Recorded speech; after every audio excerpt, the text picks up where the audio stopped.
lockdown followed NIUPELA PASIN. Doctor explains vaccine protection. And Manam Islanders in need of relief supplies. This is National EMTV News with Dennis Orere. Good evening and welcome. This is Monday's news. A medical researcher has explained the types of vaccines and how they protect people from getting coronavirus. While calling for people to be vaccinated, Dr. Sylvester Kotapu says half of the population globally has already been vaccinated. Dr. Kotapu was speaking to the staff of National Agriculture Quarantine and Inspection Authority, or NAQIA, about the importance of vaccination.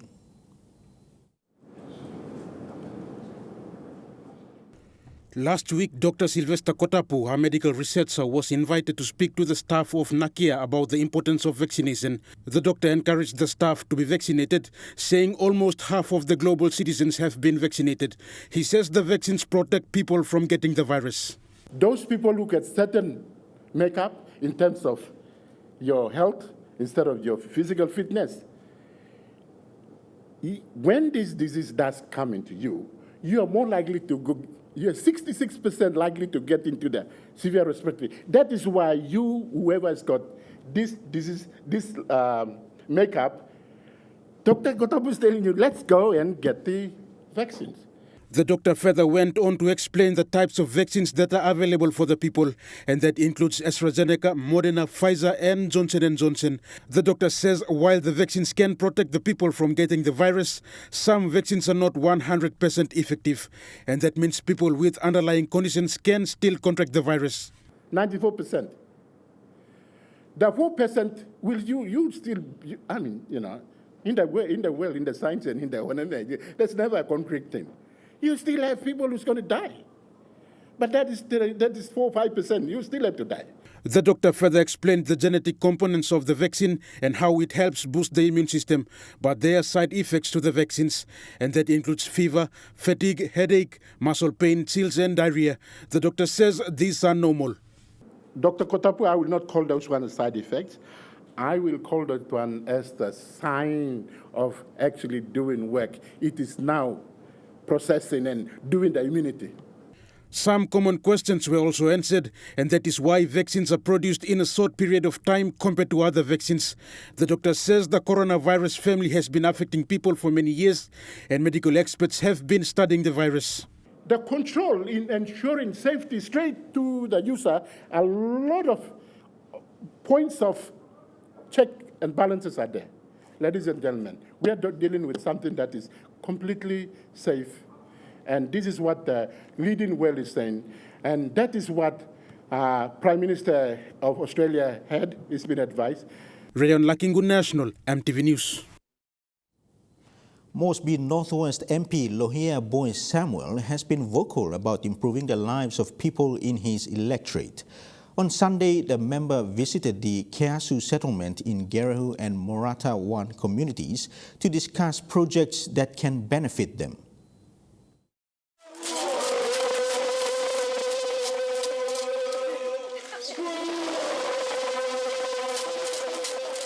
On Sunday, Mosby Northwest MP Lohia Boy Samuel paid a visit to the settlements of Keasu in Gerehu and Morata to hold discussions on how these communities can implement projects to benefit from them, as the communities raised concerns on water sanitation and hygiene and SMEs. The MP told the residents that in order for them to see change, the youths, mothers, and the rest of the communities must know their roles in the society and comply with social inclusion. Similar to the project launched in Hanuabada on Saturday, the MP wants the same for all communities within his electorate. We're here to try to help legally SME or do our maintenance in Keasu 1 and Keasu 2. So that's the reason why I'm here, so we can have a discussion of this. So we can talk about the ideas, and from those ideas we can implement the things that are troubling NIUPELA. If we're going to do legally toilet law, your walkways, so we can plan for those. Sanitation, your water problems, we can come and put 2 or 3 tanks. Huh? So from the discussion, then we can then try to put a plan to start cleaning up Kesu 1 and Kesu 2. Is it fair? So I want everybody to talk. Talk to Ms. Kelly and see what we can do. So we can then implement our projects immediately.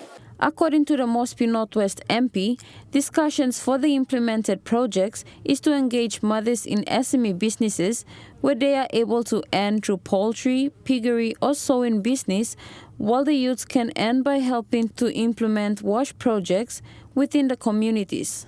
So we're going to do chicken piggery. Yeah.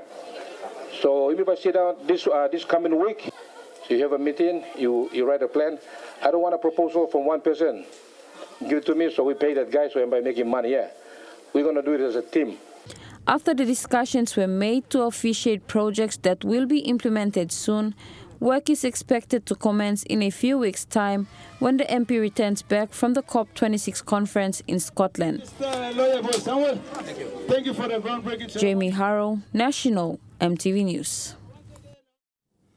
The Butibam Cemetery in Lae is full and families are having to dig up old graves to bury their loved ones. According to IELLG President Malcolm Carlo, this is a growing concern. Carlo said landowners also are reluctant to give up their land for a new cemetery. This is the Butibam Cemetery. It is now full and landowners are reluctant to give up the little land that they have left for a new one. IELLG President Malcolm Carlo says it has gotten to a stage where people are having to bury their loved ones on top of an existing grave. What now looking sabiat? All this long mad way, open mokim semen go extra ya. Outside of burking wall sa semen gan no walking wave lo planet narab lo man gan. The Butibam Cemetery was initially used for locals only. However, according to the president, locals have started to sell space to outsiders. Butibam is one of the 6 Ahi villages that makes up Lae City. Much of the land owned by the people has been used to develop the city. Carlo has reached out to Lae MP and Lands Minister John Rosso for assistance. Last time we been asking member, me talk. You was a Lands Minister na. You can try some ground outside that. When we can work proper public channel some second 7, yeah. So that people will lay some solid and hard no go make no place. You can carry one a plan because you will yeah. The IHI president said the last option is for families to start considering cremating their dead relatives. Charlene Airy, National MTV News, Lae. You're watching National MTV News. More stories after these short messages. Stay tuned.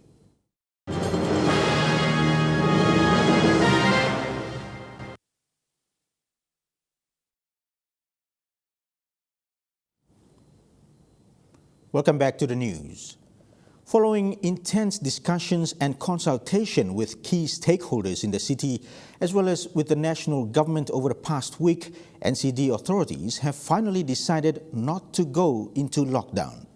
In a media conference today, Governor Powes Pakop, who was joined by relevant authorities, revealed that despite the current situation, focus will be on its medical response, vaccination rollout and implementation of the NIUPELA PASIN protocols. A decision much anticipated by Port Moresby city residents, city authorities finally made it known. But I want you to be protected. Me like helping you or saving life for you and a family for you. So that's why you may come up with this protocol, which is for our own good. Helping you me get that. So I want to emphasize this point to all our people. We have not gone to the extent of ordering a shutdown and lockdown, the extreme one, where by taxi no nabran, PMV no nabran, school bypass, store bypass, market bypass. We have not gone to that extent. But we want you to self-regulate. Governor Pakop says they had consulted widely before reaching the decision, hearing from parties such as the medical frontline team in the Port Moresby General Hospital, St. John Ambulance, Taurama Aquatic Centre and the NCD Provincial Health Authority. Consultations were also made with the police, the military and political figures in the city. Physical distance, and most importantly, please get yourself vaccinated. We have now opened up all categories for vaccination, 18 years and above. I appeal to everybody, if you're 18 years and above, please get yourself vaccinated. There will be Sinopharm vaccine, which is given directive to the health department to release Sinopharm. We have almost 200,000 doses or vials of Sinopharm. So from now onwards, hopefully by this week in every vaccination sites in the country, okay, mostly in NCD, we will be licensing with the PHA to make sure that VC, Ritaflin, all the vaccination sites in the city have AstraZeneca, Sinopharm, and J&J. Despite escalating numbers of cases and deaths at POMGen and other relevant facilities, city authorities believe a city lockdown is not the way to go. City authorities say the clinical, social, financial, cultural and other considerations were made, resulting in the decision in which the current three-pronged approach of medical response, vaccination rollout and implementation of the NIUPELA PASIN protocols will be paramount. The non-pharmaceutical interventions in terms of our strategy to increase our capacity in doing more testing, early detection for all the COVID cases in Port Moresby is increased with the current support of the funding that the government will give to us, the PHA for the city.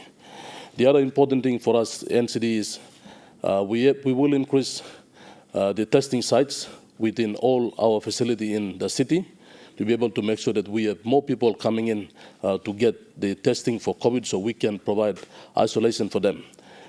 Governor Pakop, who has been pressured in recent weeks to declare a lockdown in the city, says PNG's social and economic situation is very fragile and delicate, equally as the country's health system, and therefore has chosen a strategy where the city will meet and overcome instead of lockdown. Following the clash between residents of Garden Hills and nearby settlers in the nation's capital, NCD Governor Powis Pakop has conveyed his condolences to the families traumatized by the incident. Governor Pakop says the situation is not acceptable and should be dealt with accordingly as the city is facing a much serious health problem. 2 people were killed, a home set alight and properties damaged on Saturday night.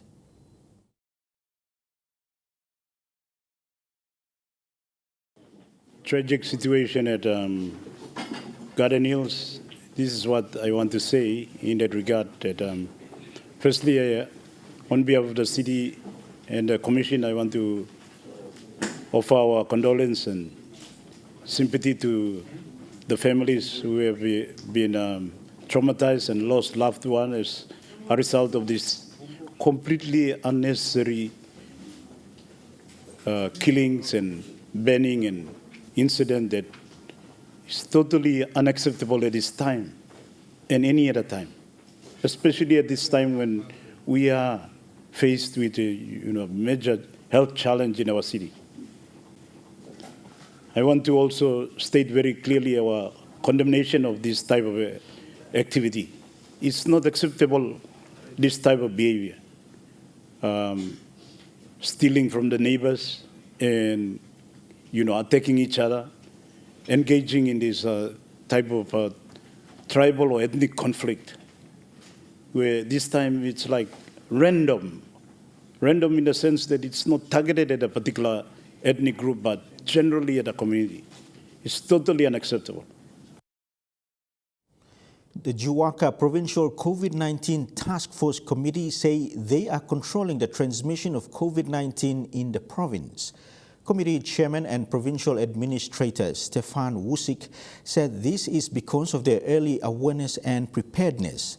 Less than 20% of COVID patients admitted have died, while the recovery rate is at 80%. Jiwaka province, like other highlands provinces, was gravely hit with the surge of COVID-19 since September 17 during independence. However, a secret which kept them pushing on was their early preparedness stage. They allowed Kujip Hospital to continue to provide clinical and public health with a 30-bed isolation ward for seriously ill COVID patients. Jiwaka Provincial Health Authority CEO Thaddeus Turi said they do not want other health services to be disturbed and would stretch the limited health workers in the province. We want to improve our isolation centers. We want to make sure that we extend our bed capacity. We want to make sure that we have more oxygen. We want to give more attention in our districts so that people are well looked after in their districts rather than coming to our provincial hospital. They have built 6 isolation centers in the 3 electorates, 2 in each electorate to accommodate COVID-19 patients with respiratory problems, and have advised asymptomatic and mild patients to self-isolate. The health workers have been trained with methods to care for COVID patients, testing, ways of handling PPEs, and recently vaccination. What we are doing for Jiwaka, I think, we are containing the situation. The only problem now is people's attitude must change. Police are also making sure that the public are following the NIUPELA PASIN or COVID-19 protocols. This has seen an 80% of recovery rate with COVID patients and minimizing of community transmission. They've done extremely well in the 3 different stages of COVID-19, at the awareness stage, to the preparedness stage, and then actually to the containment stage. Jiwaka Provincial Health Authority has so far recorded 434 positive cases and a total of 30 deaths. 10 deaths have occurred since the surge on September 17.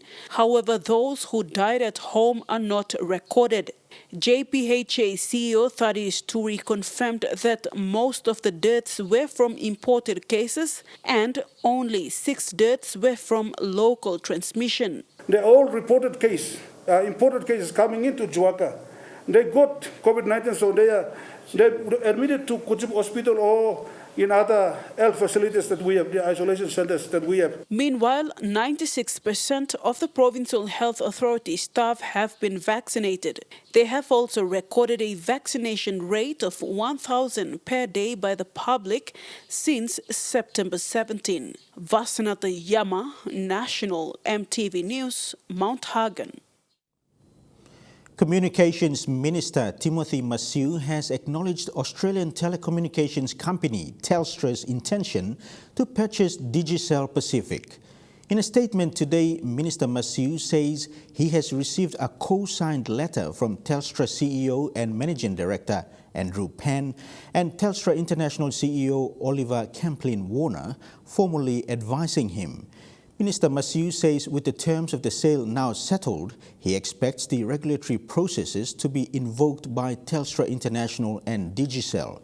He observed that Telstra's notice has implications for national government regulations. Therefore, NICTA will now await a submission from Telstra International and Digicel as one of the regulatory approval processes needs to be invoked. You're watching MTV News. Trukai Sports is next. Stay with us.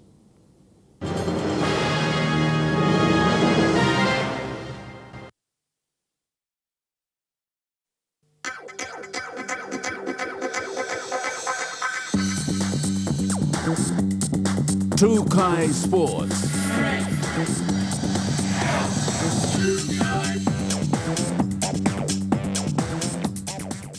Welcome to Trukai Sports. Current SP-PNG Hunters CEO has been reappointed. Scott Barker will oversee what is most likely to be another tough season for the PNG side, with the high likelihood of the team spending another Intrust Super Cup season based in Queensland. The board of the SP-PNG Hunters have reappointed Scott Barker as CEO for the 2022 season. Barker completed his first Intrust Super Cup season as general manager, guiding the Hunters through a challenging year, which saw them move operations to Queensland for the entire season due to the COVID-19 restrictions. Baka has spent over 2 decades working in professional rugby league at all levels of the game. This has included time with NRL teams such as the Brisbane Broncos, St. George Illawarra Dragons and the Newcastle Knights, along with representative teams, the Queensland Maroons, France, the Australian Kangaroos and England. Baka's continued association with the Hunters puts the management team in good stead, as the team are most certain to face another challenging year, with the likelihood of spending the entire 2022 season away from home. Huxley Lovai, Trukai Sports. That ends Trukai Sports. After the break, we'll have the weather report and our story on Manam Islanders needing relief support. Stay tuned. Trukai Sports.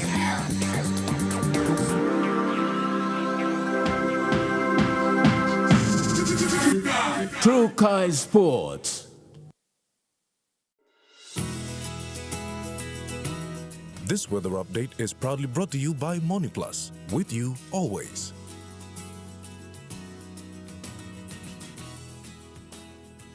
Regional weather forecast for tonight and tomorrow in the southern region: Port Moresby, Daru, Kerema and Popondetta, partly cloudy with brief showers, and partly cloudy for Alotau. To the Momase region, Lae, partly cloudy with few showers. Madang, Wewak and Vanimo, partly cloudy with brief showers possible. In the New Guinea Islands region, Lorengau, Kokopo and Rabaul, partly cloudy with brief showers, partly cloudy for Kavieng, Kimbe and Buka. To the Highlands region, all centers to expect cloudy periods with brief showers.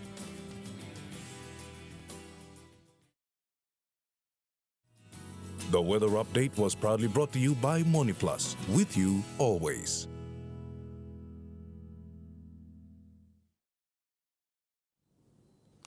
And before we go, close to 3,000 Manam Islanders are in need of medical support, food and clean water.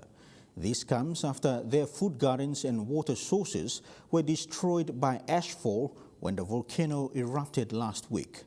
A team from the Rabaul Volcano Observatory, accompanied by locals, carried out an assessment on the extent of damage. Around 7 a.m. last Wednesday, Manam erupted, spewing ash with scoria of about 1 to 2 kilometers above the volcano. This is the aftermath. Although there were no casualties and deaths reported, houses, food crops and food gardens were destroyed and water sources contaminated. The islanders' immediate need now is clean water, food, medical support and temporary shelter for families whose houses were destroyed. The villages most affected by the light moderate ashfall are from Madauri to Baliao. It's been 5 days since the team from RVO went to the island to assess the extent of damages caused. But another team comprising health, education, law and order, disaster, and other relevant government bodies need to go in and assess the situation. The recent eruption has brought to light the plight of Manam Islanders living in the care centers for over 17 years, following the major eruptions of late 2004 to early 2005. These displaced islanders are still waiting for the government to resettle them to the hinterlands of Bogia on the mainland. Martha Lewis, National EMTV News, Madang. And that's the news, sports and weather for today, Monday, the 25th of October 2021. Until then, pleasant viewing, be safe, bye for now.